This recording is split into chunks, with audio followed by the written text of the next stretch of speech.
기후변화. 우리 모두가 정말 심각하게 생각하는 문제잖아요. 그런데 그 해법을 생각해보면 늘 나오는 얘기가 있죠. 탄소 배출 줄이자, 친환경 에너지 쓰자, 이런 익숙한 것들이요.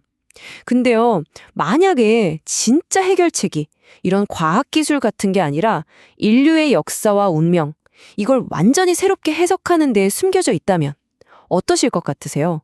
오늘 우리가 파헤쳐 볼 이야기는요, 바로 그 엄청나게 파격적인 주장, 거기서부터 시작됩니다. 보통 이런 질문을 던지면 답은 뻔하죠. 기술 개발, 아니면 정책적인 것들, 탄소세나 국제협약 같은 것들이요. 하지만 오늘 우리가 들여다볼 관점은 이런 논의에서 완전히 벗어나 있어요. 문제의 원인도 해결책도 우리가 전혀 예상치 못한 곳을 가리키고 있거든요. 자, 바로 이 대목입니다. 이 자료는 갑자기 기후변화라는 이 엄청난 주제에서 한 발 싹 물러서더니 온난화는 그냥 놔두라고 말합니다.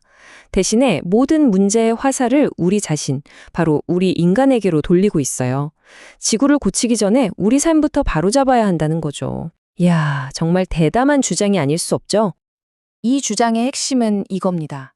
그러니까 우리가 겪는 환경 위기는 그냥 겉으로 드러난 증상일 뿐이라는 거예요. 그보다 더 깊은 곳에 인류의 영적인 또 도덕적인 불균형이라는 진짜 병이 자리 잡고 있다는 거죠. 다시 말해서 지구가 아픈 건 바로 우리 인류가 병들었기 때문이라는 뜻입니다. 이 자료를 보면 행성 파괴의 진짜 범인으로 바로 이런 우리 내면의 문제들을 지목하고 있어요. 돈과 자원에 대한 끝없는 탐욕이 자연을 마구 파헤치게 만들고 다른 나라를 지배하려는 욕망이 전쟁과 갈등을 일으켜서 지구를 병들게 했다는 겁니다. 결국 핵심은 이거예요. 기술적인 해결책만으로는 어림도 없다는 것. 우리 삶의 근본적인 방식을 바꾸지 않고서는 지구를 구할 수 없다는 아주 근본적인 이야기입니다. 그렇다면 이 거대한 인류의 불균형 문제, 이걸 대체 어떻게 이해해야 할까요? 이 설명을 위해서요, 화자는 아주 강력하면서도 시적인 비유를 하나 딱 제시합니다. 바로 인류 전체가 거대한 나무 한 그루와 똑같다는 생각이죠. 이게 되게 간단해 보이는데 사실은 아주 깊은 의미를 담고 있어요. 우리는 그냥 각자 살아가는 개인이 아니라 보이지 않는 뿌리와 가지로 전부 연결된 하나의 거대한 유기체라는 뜻이죠. 그러니까 나무 한쪽에 병이 되면 결국 나무 전체가 흔들리는 것처럼 말이에요. 그렇다면 이 인류라는 거대한 나무에서 생명을 유지하는 가장 중요한 부분은 과연 어디일까요?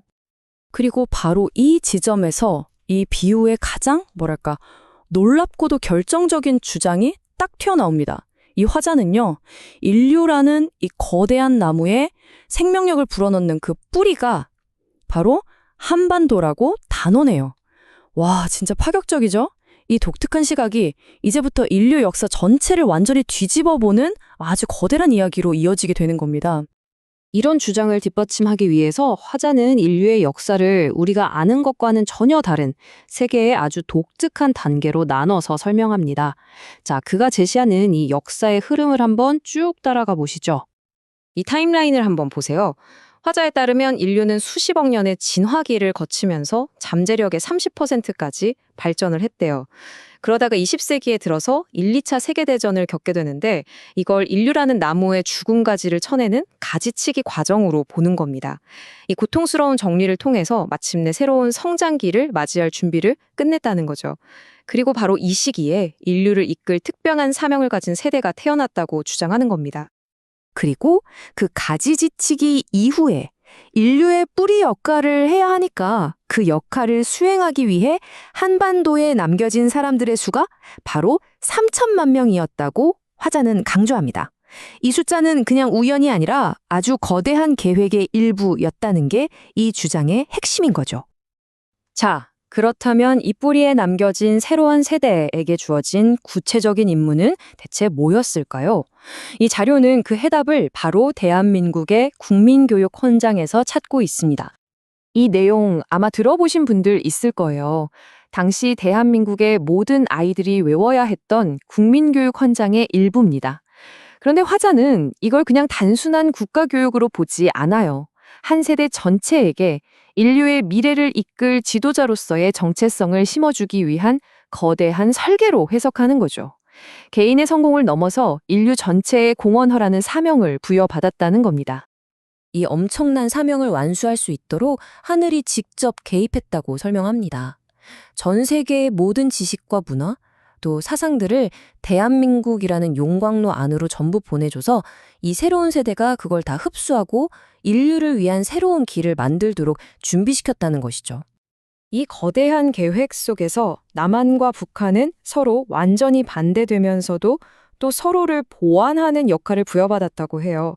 슬라이드 왼쪽에 보이는 남한은 세계의 모든 지식을 받아들여서 인류를 위한 새 패러다임을 만드는 처리 장치 역할을 맡았고요. 반면에 오른쪽의 북한은 외부의 이념적인 간섭으로부터 남한의 이 신성한 임무를 지키기 위해 스스로의 발전을 희생한 방패 역할을 수행했다는 정말 독특한 해석입니다. 결국 이 모든 설명은 이 한 문장으로 요약될 수 있을 것 같아요. 이 자료에 묘사된 사람들에게는 인류의 미래를 책임져야 할 엄청난 의무가 주어졌다는 것이죠. 자, 이렇게 모든 이야기를 듣고 나니 다시 처음의 질문으로 돌아오게 되네요. 기후변화를 막기 위해서 우리 진짜 뭘 해야 할까요?